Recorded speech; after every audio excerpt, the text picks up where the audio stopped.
Hello and welcome to Filibusters and Fine Print, where AMGA's public policy team gives you the insider view on healthcare regulations and legislation. Thanks so much for joining us for the latest from Washington, D.C. Good afternoon and welcome to Filibuster and Fine Print, AMGA's public policy podcast. I'm Chet Speed, your host, and here with an all-star cast as always. -1. Yeah, -1 and potentially someone who's cut out. So why don't we'll go to my right this time, skipping over him. To go to me. Yeah, I'll go to you. Oh, I love this. I'm Lauren Latney, Director of Government Relations here at AMGA, and really already tired of Congress. Before they come back. This is my job, y'all. Kind of over it. Outstanding. Alicia, please save this. Alicia Sawyer, Government Relations Assistant. Happy to be here. Happy to be back. Full of energy. Yes, that's what we like. That's a nice contrast. And yes, and so I know, Daryl, you actually have no role, according to the outline that Lauren actually drafted. Right. But why don't you say hello anyway? Hi, everybody. You were benched, right? Benched. You need me on this podcast.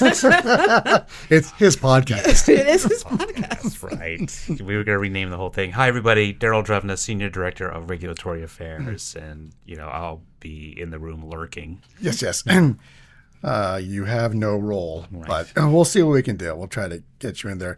So welcome back, team. We've been gone, 6 weeks from the podcast, not from the office. Yeah, 5 weeks for Congress, weeks. yeah. Okay. So we're back. Congress is back. There is a lot to do. A lot of deadlines are looming.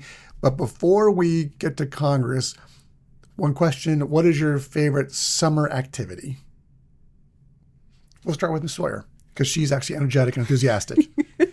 Ms. Latney goes last. Being put to task here. My favorite summer activity is just spending time by the water, whether that's the ocean. Now that I'm in the DMV area, I'll take a river, I'll take a lake, as long as it's not the Potomac. It's a little murky. Yeah. But yeah, just spending time by the water, kayaking, swimming. Great. Feeling refreshed. Mr. No Roll? Oh, right. No, I enjoy camping. I guess that's year-round, but summer camping can be a challenge because it gets really hot. Yes, it does. But it's, hiking and canoeing and all that. So camp. That's great. Yeah. That's great. I like eating outdoors, like doing a little rooftop situation. And also, when the weather is not horrible, I like taking a nice little walk. The weather has been perfect here in D.C. this week. The Arboretum, which is a beautiful place to go, it's free in D.C., is open till 8. So I went there last night. There were people picnicking. There were people just reading. It was a lot of fun. I did my little loops and felt very joyous. I felt this is what puppies feel like when they go on their walks. The Arboretum is beautiful in the summertime. That's where I've been reading Shakespeare in the park with my friends. You could not be more DC than that. Until 8 p.m. when security comes and kicks us out. They really come really fast. They do. Close All half of a the sudden gate. they're there. It's 7:58 and they're letting you know they're watching. Right. That's union. Well, that's great. And fantastic. All right. Well, so we're going to have a very, very busy fall. We have extenders not extending. We have funding fights, healthcare issues. Most importantly, we have the Epstein files. Oh, yeah. That's coming back hard, yes. man. X-Files, Epstein files. Yes. You got Roy Khanna, who really wants to be the it girl of Democratic politics and not it. No. And then you have Thomas Massey, who is the thorn in Republican side. They have gotten together and they're like, these files are going to get leaked, y'all. We're going to let everyone know what's going on here. And so this was something that Republicans do not want. It's a distraction for them. And yes, but it's not going away. It's not one of the few things that has not gone away in the flood of things that have happened so far this year. And it will be interesting. Yeah. I never cared until now. Right. But turn into my favorite reality TV network, C-SPAN, because it's all going to be there. Epstein files and Tay-Tay's impending wedding. Right. Those are the two things that have dominated our country. Instagram. Yeah. Two very important things. Yes. Yeah. Well, so speaking of actually important things, at least to our members, where did Congress leave off? And what I believe it was July 2nd or July 3rd of this of this year. It was July 3rd. It was right before the 4th 3rd. of July, right before Congress went home for the holidays. This is why I'm tired. We had the One Big Beautiful Bill Act. That was 7 months of just constant back and forth between the House and the Senate, and just a really, it was a stressful time. It was a stressful time for healthcare stakeholders in particular, because there was a lot of focus of main cost savings, and I'm putting that in quotation marks here, was to cut $900 billion for Medicaid. Right. And that happened. This was more than actually what the House of Representatives, which is traditionally a little bit more conservative and wanted a bigger cuts. They had less cuts. Senate came in, added more cuts, added additional work requirements. So like if you are between 19 and 64 and you do not have a disability of some sort, you will have to do some sort of community engagement. That's going to go down to the states. A lot of these things have shifted from the federal government paying and like running these programs to the states. And so you also will see cuts in state Medicaid budgets. You will also see a lot more stress and added bureaucracy in these systems in order to identify whether these people qualify for Medicaid or not. And so it starts in 2027, which is purposeful. Convenient, because that's after the midterm elections. Republicans right now, they spent their August really talking about what we're going to call OBBA, but they talked about the tax cuts. They talked about all the tax benefits because they start next year. Right. And so they can kind of delay some of these conversations because they're like, oh, that's far away from here. And so we also saw, though, there was a $50 billion creation of a new rural health transformation program. 50% of that money, $25 billion, will go equally to states. And then the other $25 billion will be determined in an application process that will be determined by RFK Jr. So we're already hearing members trying to get their packets together and think about it. Because, like, A, the question is, what qualifies as rural? And B, like, it's going to be cutthroat. I mean, knowing that these massive Medicaid cuts are becoming, this might be the only stabilizer in some areas. And so it's going to be a lot of letters to Congress. We're going to see we're already seeing members creating kind of working groups around this at AMGA, because they know this is going to be one of the few lifelines that have. The other lifeline that we had was a 2.5% increase to the Medicare conversion factor. That's just for this year. That was a little sweetener that they added into the bill. But like when you're looking at the long-term impacts, which is why this has been a really strong struggle over the last several months, it's like hospitals will probably see, according to Kaiser Family Foundation, $443 billion costs in uncompensated care. Rural hospitals are likely closed. We have our AMGA, our inaugural Medicaid survey that kind of indicates before these cuts even went into place what would happen there. And so there's just a lot of confusion and uncertainty. And now we're going into a fall session where there's a lot of confusion and uncertainty whether the government's going to stay open or not. Right. And so government funding ends September 30th, as it always does. And I guess first off, there's a host of issues that we need to address by September 30th, although we have heard that the government funding will be extended to October 30 or December, or worse, God for forbid, all of us, March. I heard March just last night, actually. So a couple things. What are the issues most in play for our members that have to be done this fall? I'll start with telehealth. Okay, that's going to start with. I think it's a great one to start with. So telehealth flexibilities from the COVID-19 pandemic have been carried over repeatedly. This includes removing certain geographic requirements and expanding originating sites for telehealth services, expanding practitioners eligible to provide telehealth services, extending telehealth services for federally qualified health centers and rural health clinics, delaying the in-person requirements under Medicare for mental health services provided through telehealth, allowing for audio-only telehealth services, and extending the use of telehealth to conduct face-to-face encounters prior to recertification of eligibility for hospice care. So you almost sound like Daryl. I thought she sounded great. I was channeling my inner Daryl, my inner reg side. So there's a lot going on with telehealth that needs to be addressed. And so a lot of these were included in the failed 2024 December healthcare package. It would have extended telehealth flexibilities for 2 additional years. And the current CR only extends these flexibilities through the end of this fiscal year. Okay.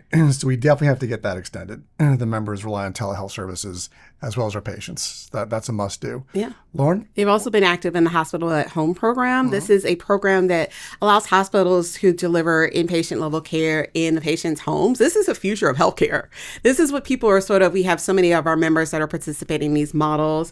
It's reauthorized until the end of the fiscal year, so September 30th. One of the things, there's no cost to this, I don't believe. And so this is one of the few things that Congress probably will just go ahead and reauthorize because it's one of the things that they don't have to pay for. But it's something that is on our radar and something that we'll be noting to Congress. Okay. And well, as far as paying for things, a huge pay for is going to be the advanced premium tax credits. So that's also in play too, is that right?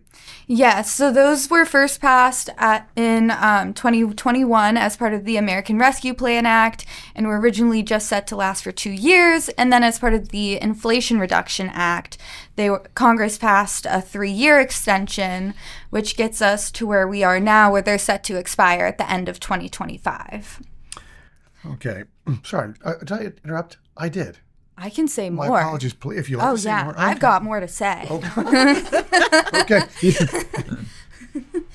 And so what they do is they increase the amount of financial help available to those already eligible for assistance under the Affordable Care Act, and also expand subsidies to middle-income people with incomes over 4 times the poverty level, many of whom were previously priced out of coverage.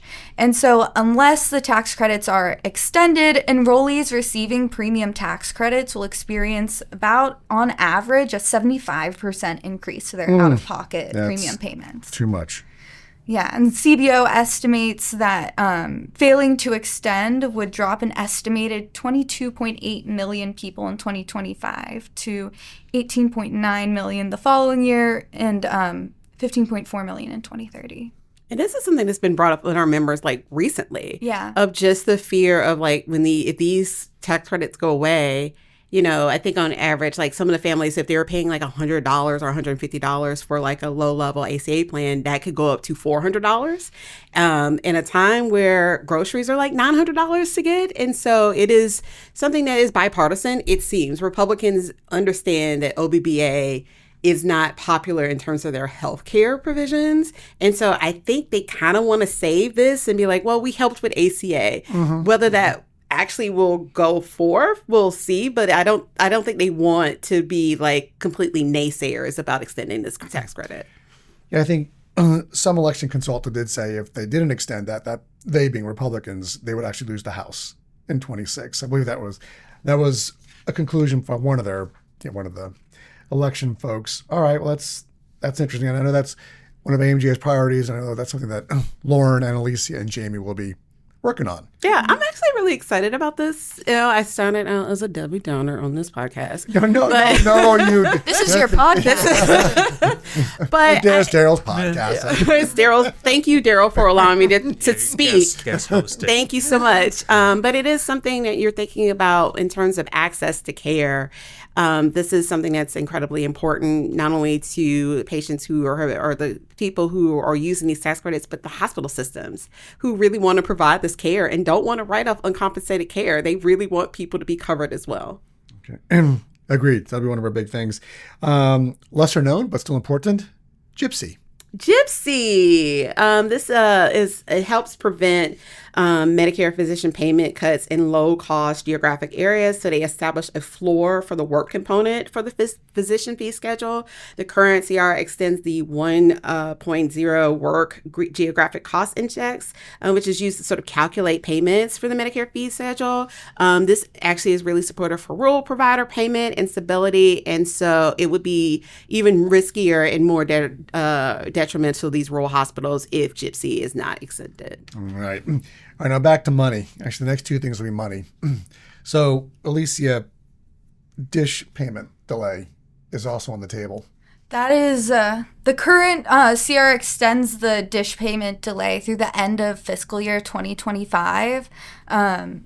These are cuts that the Affordable Care Act scheduled to Medicaid dish payments, and they've just been routinely delayed by Congress due to hospitals' reliance on the funding. But however, if Congress doesn't act, the dish cuts would go into effect starting on January 1st and go through fiscal year 2028.